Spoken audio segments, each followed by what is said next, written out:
Hi, everybody. Welcome to the video for section 6.1, which is something called vector fields. Um, so I'm going to go over the keyed in packets, which you can find on the website. Again, I gave you a blank version of this, so I would recommend that you attempt to take notes as we go through this video. You can certainly, of course, pause or rewind the video if there's anything you need, as I am not going to be writing everything out live for you, but you should be able to follow along. So let's get started then. So we're going to be talking about something called vector fields. A vector field is basically a function of n real variables that has a vector output.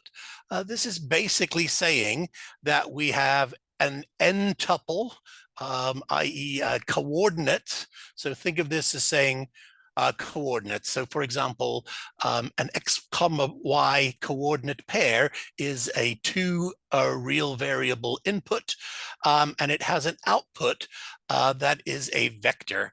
So this is kind of the idea. We have an input that is a coordinate point and an output that is a vector.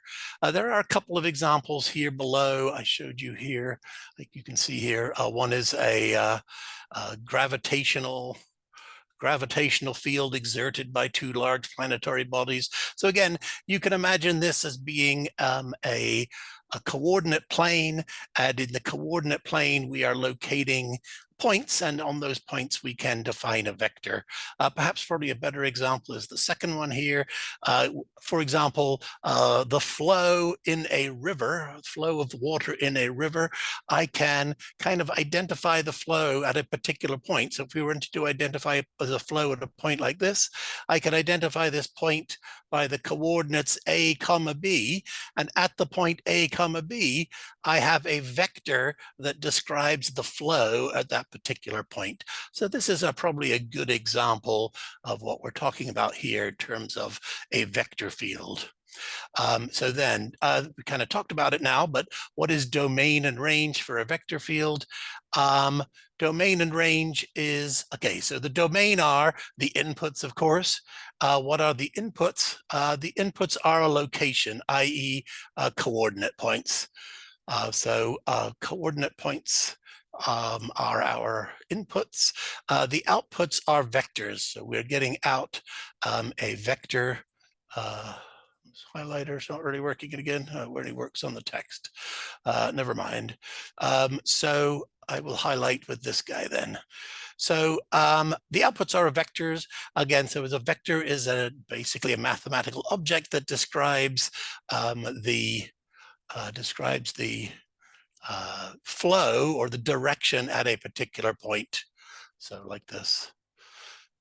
All right, so our vector fields are going to be defined either on R2 or R3. R2 is a little easier to see. R3 is a little harder to describe because we can't, it's harder to picture it in in 3 dimensions. But certainly on R2, we have a region in XY plane called D, and then on this region D, we can define a vector field by a function big F. F, notice the bolded F. This identifies it as a vector. If you're handwriting a big F, it should have a little arrow above it to indicate vector. And basically, we take each point in the region D, x comma y, and we assign a vector to it by this function big F. So basically the function big F could define functions P and Q. In this particular example, P is describing the x coordinate and Q is giving us the y coordinate. So on R3, this is all a little harder to see, but on R3, we would just have a third component for the Z direction. All right, so let's take a look here. A couple of simple examples in R2. Again, these are clearly in R2. I have plotted a few points, a few vectors for this particular vector field. It's a fairly simple one. F of xy is, in component form, it is y comma -1.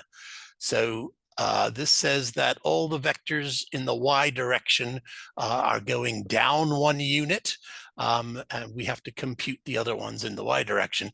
Probably the most complete one I drew on here is the one on the bottom here at the point 3 comma -3. If we plug in x is 3, y is -3 into our components here, we get the vector -3 comma -1. So this means that we go to the point at 3 comma -3 and we draw a vector that is going down 1 and left 3. This would be our resulting vector here.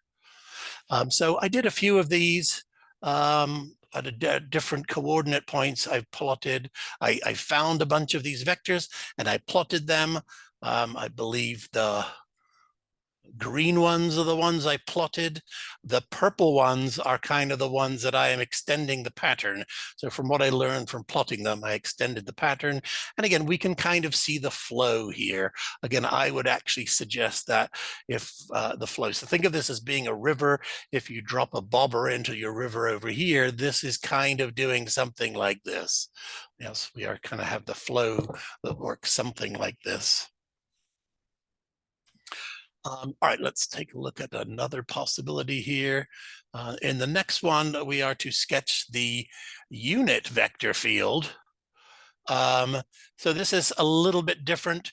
If we look at this guy here, I can recognize this as a unit vector field, this guy here, because if you note, in the x component and the y component, if you looked at this vector with those x and y components, this would be their magnitude. So clearly, this vector field here is this vector that has been turned into a unit vector by dividing by its magnitude.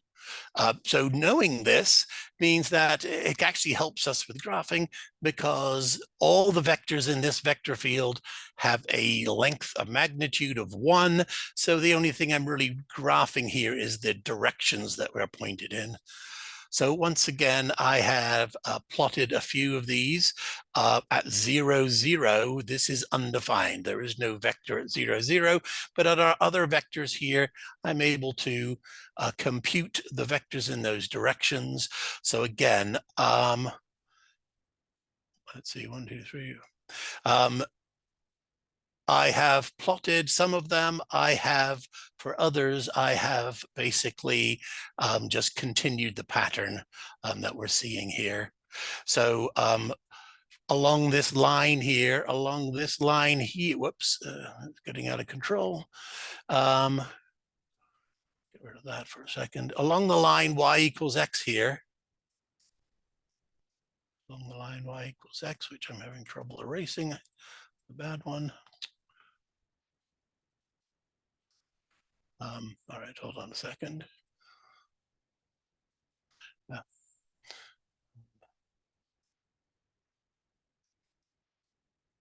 There we go. So along this line, y equals x here, for example, these guys up here, along this line, y equals x. So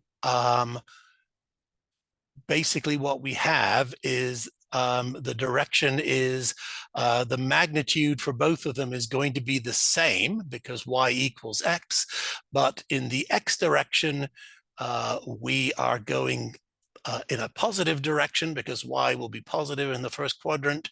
And in the y direction, we have a negative x, so we are going down. Each of them must have a length of 1, so all of these kind of look the same in this direction. And again, similarly, you can make sense of these other ones in these directions. You can see if you are on the x-axis is the location where y equals 0. So where y equals 0, if y equals 0, we basically have a vector that is minus x So minus x is pointing in the y component here, it is pointing down, right? Because there is 1. So it is 0 in the x direction, minus in the y direction. We know it's a unit vector, so these are all pointing down 1. Over here, they would all be pointing up 1 because x is negative. So this would be a double negative for here. This would be a double negative. So these would all be pointing up and so on. But again, effectively, we are just plotting these vectors that we are computing, and we can come up with a vector field. This particular vector field would look like it is just spinning around in circles. Yes, again, forgive me for the hand drawing, but this one is just turning around in circles like this. All right, so on your on the video, you should see a question now to try and plot one of these on my Open Math. So give this a go right here. Okay, so next up, I did attempt to do one vector field in R3. Again, in R3, this is a little hard to draw and make it look like anything. Hopefully you can kind of see this one. It's a fairly simple vector field in R3 where we have the components 0, 0, and x, yes? So if the components are 0, 0, and x, so the x sits in the z component. So this is giving us, so this is telling us that there is no change in the x direction. There is no change in the x direction. There is no change in the y direction. And the change in the z direction depends on the magnitude of x. So I kind of look at it this way.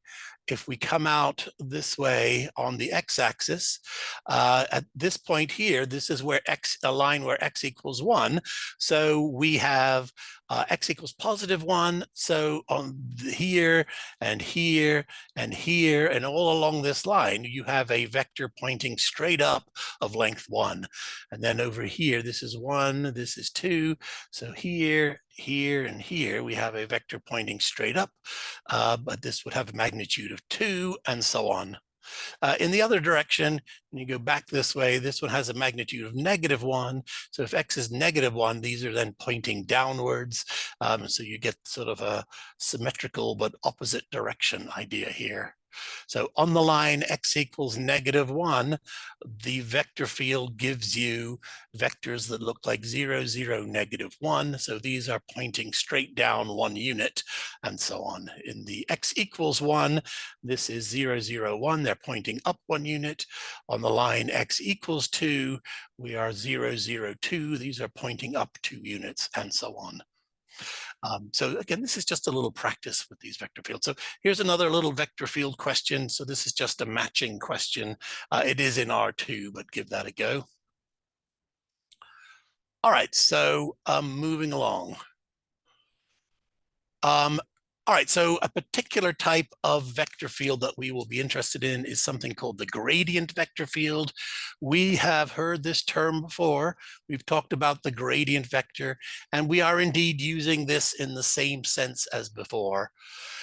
So these are actually important types of vector fields from physics because they are used to model certain physical systems where energy is conserved. So this is a word that we're also going to use here in a little bit to describe this situation. Okay, so a gradient vector field is a vector field where the vector field function is simply the gradient vector. In fact, gradient vector, grad f, we've already looked at things like this, and they are in fact vector fields. So we can think of them this way. So I defined it for a function of 2 variables here in R2. It can also be defined in R3, but if you have a vector field that is effectively a gradient vector, then This is something we call a gradient vector field. Another term we use for this is conservative. So a gradient vector field is a conservative vector field. Also some more terminology. The function z equals f of xy, the function that is used to generate a conservative vector field, is called its potential function. So the function that generates grad f. So grad f is the conservative vector field. F is its potential function. So actually, in a calculus sense, there's really nothing new here. We've already seen this. Grad f, as we know, is just the idea of partial derivative with respect to x and then partial derivative with respect to y in a vector field like this. So here's a little example. Find and sketch the gradient vector field of this function, f of xy equals the square root of x squared plus y squared. So this is our potential function. F of xy is our potential function.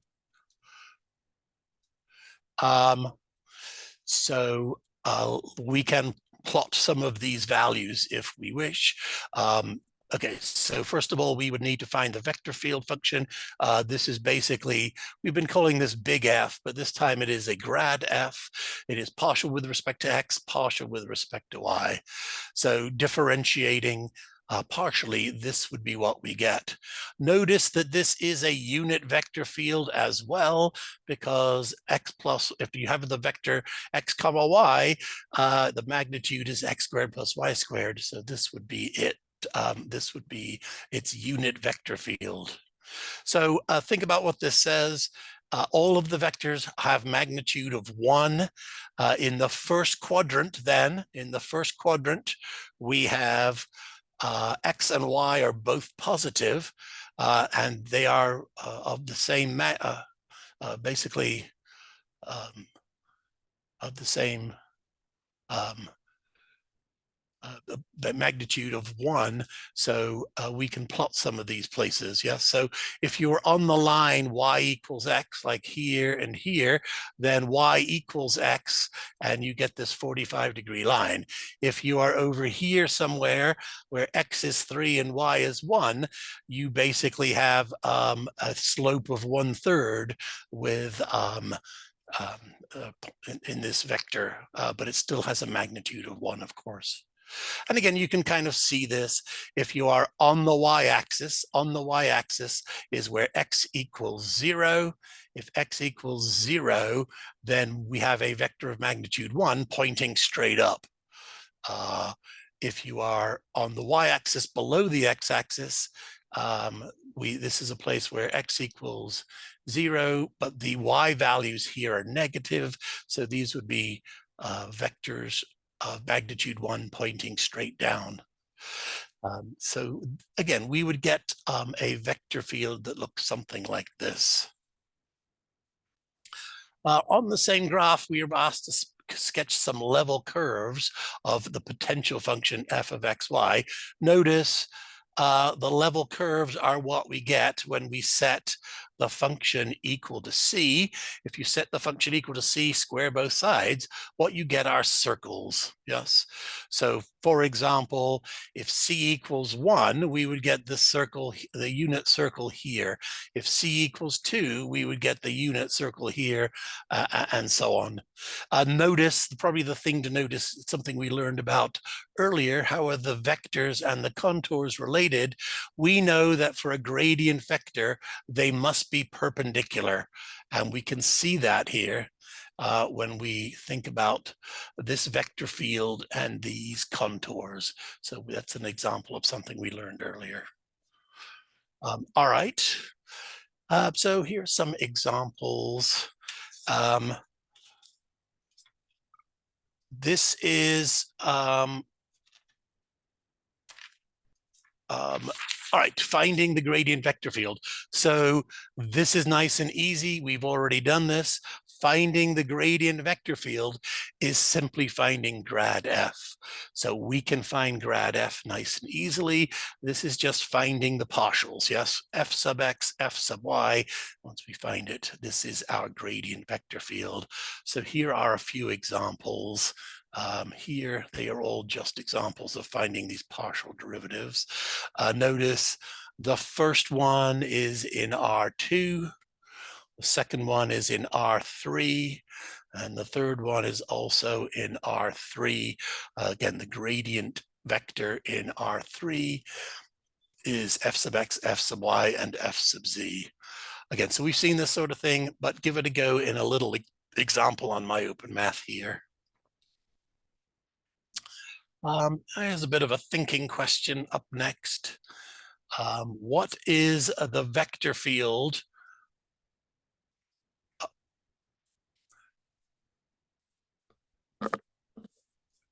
So what is the vector field f with value at any point x, y that is of unit length? So we need it to be of unit length and pointing at the point 1, 0. So I attempted to draw a little picture here. Here's the point 1, 0. So no matter where we are in our coordinate plane, our vector points with magnitude 1. It points at the point 1, 0. How can we come up with this vector field? Again, this is just really a bit of a thinking question. The idea here is we need to come up with the vector that points from x, y to 1, 0. So if you remember this from way back when, how do we get a vector between 2 points? We did this by subtraction. You take the point that the point that is being pointed to minus the beginning. So it's always the end minus the beginning. So this is, in the x component, 1 minus x, and in the y component, it is 0 minus y. So this is a vector that always, no matter for any point x comma y, this is the vector that points at the point 1, 0. So the only thing left is to turn it into a unit vector field. So to turn it into a unit vector field, we need to find the magnitude. So again, the magnitude is square root of the first component squared plus the second component squared. So this is the magnitude. So dividing by the magnitude will give us a unit vector that points in the direction of the point 0, 1, or excuse me, 1, 0. So again, this is more of a thinking question than particularly example about vector fields, but it's a good one to think about. All right, moving along. So conservative vector fields and potential functions. So we've talked about these terms. A vector field is conservative if it is generated as the partial derivatives of some potential function. So the word conservative is effectively equivalent to saying gradient. A conservative vector field is a gradient vector field. The implication then is a vector field is conservative if the components of the vector field are the partial derivatives of some common potential function f of x, y. So that is, if we have a vector field, if we have a conservative vector field m comma n, then this is conservative because m is the partial with respect to x from some function f, and n is the partial with respect to y of some function f. So this is how we get a so-called conservative vector field. The idea here is that if we have a conservative vector field given, we might be able to work backwards and figure out what the potential function f was by doing partial integration. So if we know f sub x is given as m, then maybe we can integrate m which is f sub x, and come up with an idea of what f sub xy was. Similarly, f sub y, if we integrate, we should also end back at f of xy. So this is in theory workable, but it can be a little tricky since, as we know in Calc 1, when you integrate, there is not a unique antiderivative. We get a plus c generated, and this is a little bit then unsure, as in there is not a unique potential function, necessarily. So, for example, here is a function, here is a vector field f. If this is truly determine some potential functions here. Well, if this is conservative, then what would the potential functions be? Well, that would be that the potential function f has 2xy plus 1 as its partial derivative with respect to x, and x squared plus 2 as its partial derivative with respect to y. So I can attempt to work backwards. So if I integrate 2xy plus 1 with respect to x, and again, I put a little delta x here because I am partially integrating. So if we partially integrate, what would we get? Well, this would be an x squared y plus x. And in theory, from Calc 1, we know there's a possible constant here, but realize that this constant is with respect to x. So if I'm differentiating with respect to x, there could have been a function of y there that would have gotten wiped out when I differentiated with respect to x. So this is not just a plus c, it is some function g of y that could have been sitting there. On the other hand, if we look at x squared plus 2, if we integrate this with respect to y, because it is, we are assuming it is the f sub y, we can integrate and we get x squared y plus 2y. And similarly, there could have been some function of x sitting there. So this is kind of promising. If there is this function f of xy, this is looking promising because we do have, let me draw here, we do have x squared y plus x and x squared y plus, well, actually, let me back up a second. That is, I didn't mean to. This looks good. Let me do this here. What we have here is both of these have an x squared y in them. So they agree on the x squared y. This one has an x, this one has a 2y. Now, this is okay because I was allowed to have a function of y in the first one, and I'm allowed to have a function of x in the second one.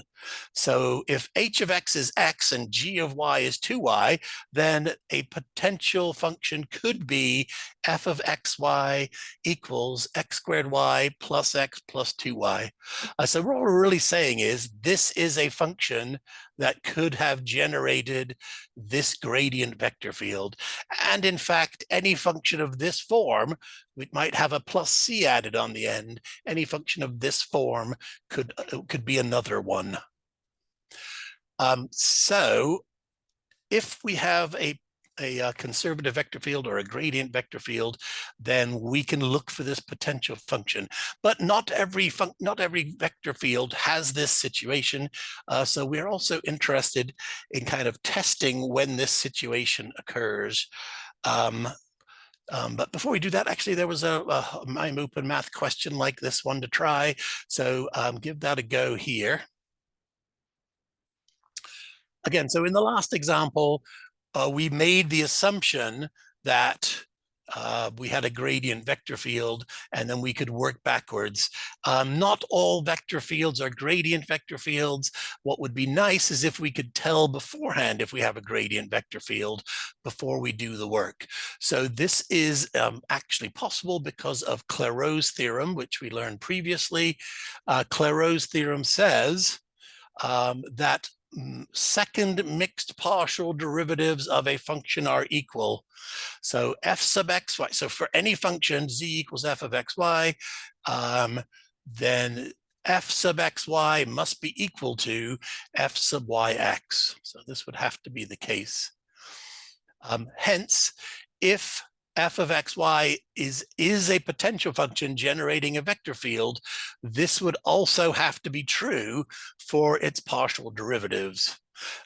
We also have a similar situation for in R3. We have if a function of 3 variables has continuous second partial derivatives, then all the 3 of these possible second partials, mixed second partials, must be equal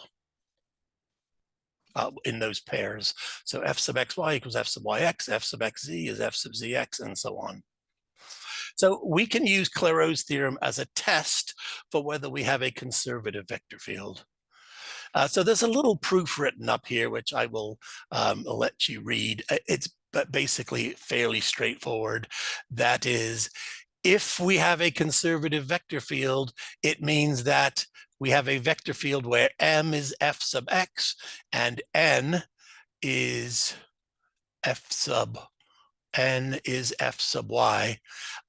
So if that is true, then the mixed partials by Clairaut's theorem, f sub xy would be doing the partial of m with respect to y. Partial of n with respect to x is effectively giving you f sub yx. And if we truly have a potential function, these would have to be equal. So if these show up to be equal, m sub y equals n sub x, we do indeed have a conservative vector field. And if they do not, we do not. So again, this is a little test. So probably a more general question might be like the following here. They might say things like this: determine if the following vector fields are conservative. If they are conservative, determine their potential function. So if they are conservative, where did they come from? What is the function that generated them? This is how we can test it. So we have up here, this is our function m, this is our function n. So we just need to check the mixed partials. So if m is assumed to be f sub x, we can find m sub y. If n is assumed to be f sub y, we can find n sub x. Notice that m sub y is fairly easy here.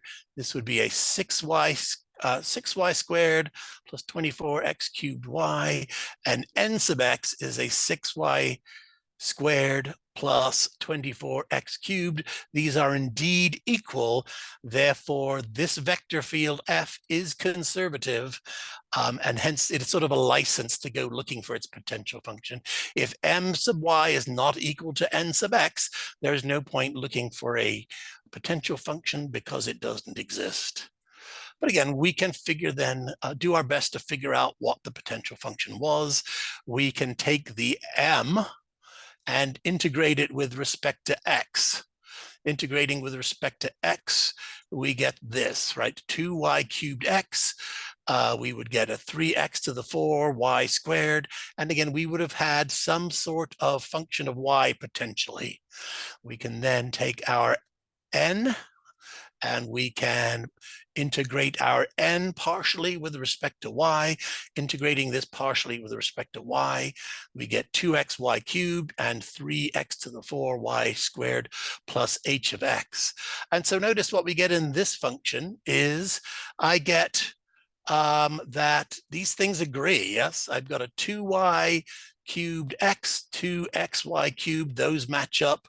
3x to the 4 y squared, these match up. I don't need the h of x or the g of y function.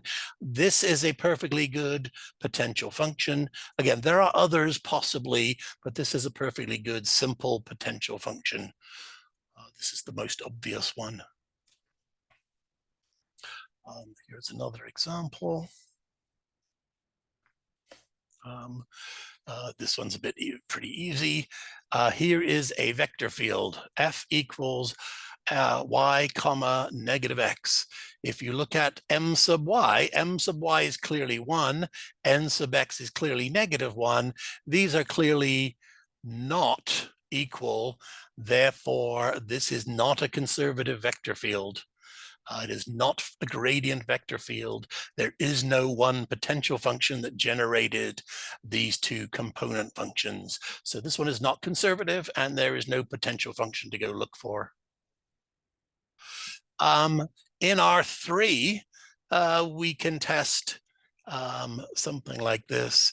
That is, in R3, we now have, we would call this an M, an N, and a P. M is the partial with respect to X, F is the partial with respect to Y, N is the partial with respect to Y, P is the partial with respect to Z, and we can check the following. That is, M sub Y should be N sub X as before. M sub Z should be P sub X, and N sub Z should be P sub Y. So again, we can just see that these are basically effectively checking these three partials, these three mixed second partials. So again, we can look at that here as a little example. If this is my M function, the test is we do M sub Y is Z. We compare this to N sub X, which is also Z, so that works. In part 2, we do M sub Z, which is Y, and we compare that to P sub X, which is also Y, so that works. And the third one we have to check is N sub Z is X plus 1, and P sub Y is also X plus 1. So this one works. This is a conservative vector field. To find its potential function, we have to look and compare at, if I integrate the M, integrating the M with respect to X gives me this guy here, X, Y, Z plus 2X. And then in this case, since I'm partially integrating with respect to X, there could have been a function of Y and Z here. So the next component is the N. If you integrate the N with respect to Y, we get the following function, X, Y, Z, Z, Y, and then we could have had some function of X and Z still sitting here. And last but not least, the P is X, Y, YX plus Y. Integrate with respect to Z, we get X, Y, Z, Y, Z. And this could have had some function of X and Y this time. So notice that this actually works out. They all agree, all three of these agree that there's an XYZ in our potential function. So that's taken care of, yes. For this one here, I have a 2x, I need a 2x here. So this g of 2 allows me to have a 2x. This g of 3 over here allows me to have an x in here as well. So that should be fine. I can keep this 2x as part of that function. This guy over here has a yz. Well, that agrees with this guy here. Those are both yz. So am I allowed this yz in here? And the answer is yes. The g sub 1 function can be a function of y and z. So I need to include the 2x and I need to include the zy, and that should take care of it. So a possible potential function, a simple one, is f of xyz is xyz plus 2x plus yz. And again, this sort of thing kind of has to work out because we already decided that this is conservative. So there has to be a potential function. So I can kind of make sense of it here, but there really isn't a sense in which this wouldn't work out. It has to because we already decided that this is conservative. So there is one more example here on MyOpenMath to try. So try the testing and see if you can find the potential function. And that is the end of 6.1. Let me know if you have any questions via email or when we get back together. But otherwise, we will call it a video there. Thank you, guys. Bye.